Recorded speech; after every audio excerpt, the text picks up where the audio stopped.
I am Ben Schneider, I'm 12 years old and I have autism. Here are two families who have received Ben's Fund grants because of your donation.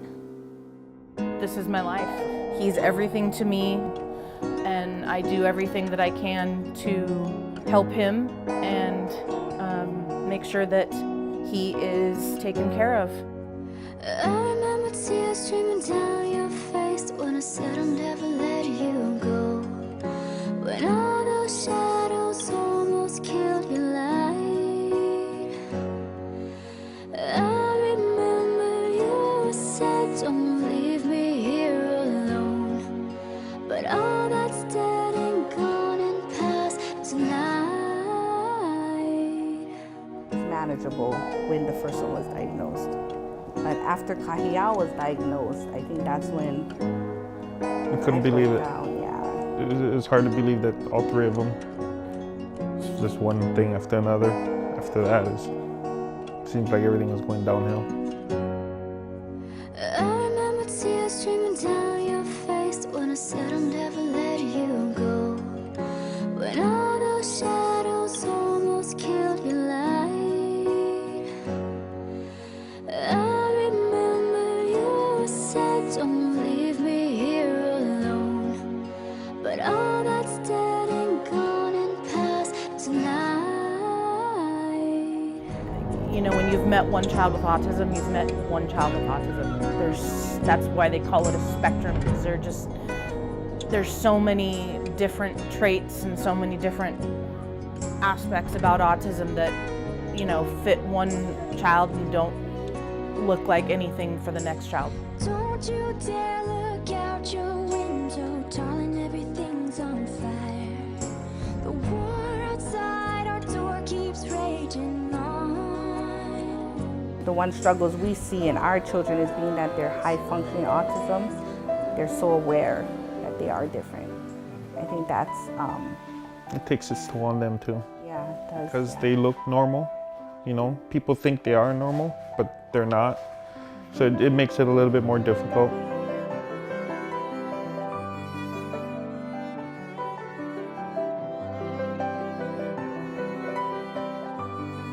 You know, these people came in, they stole our items, they damaged our things, and along with all that, they took our sense of peace of mind. And with Ben's Fund, they really restored, you know, that sense of safety and security for our family. And Ben's Fund gave us back hope, you know, that we can look ahead, you know, instead of always looking back.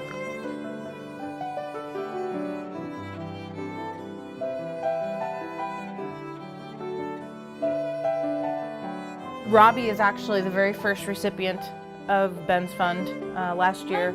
When I got the phone call from Julia, I was crying, she was crying. It was amazing. I mean, I knew that I wanted the ILS, you know, and that's what we were going for, but I thought to myself, there's probably no way that was gonna happen. We were just gonna keep doing the ILS in the clinic once a week. But the idea now that we have gone almost a year being able to do 5 hours a week at home and now finishing all these programs, what it has done for him is just, I mean, I can't even describe to you what this year has been.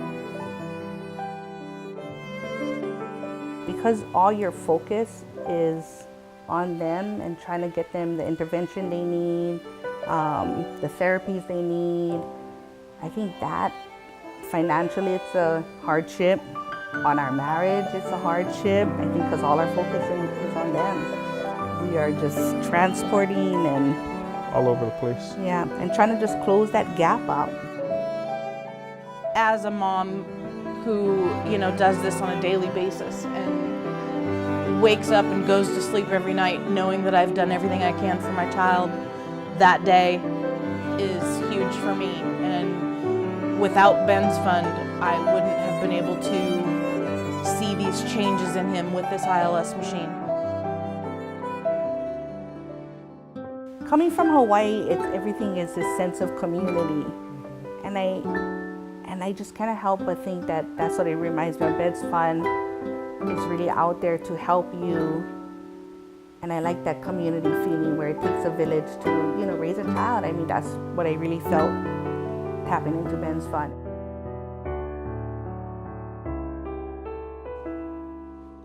You know, these kids are special kids, and they have a lot of unique needs, and each child's needs are different. I would hope that most people would realize that when they study and learn about autism and learn about what it can do for a family, that they, you know, are able to donate and help out.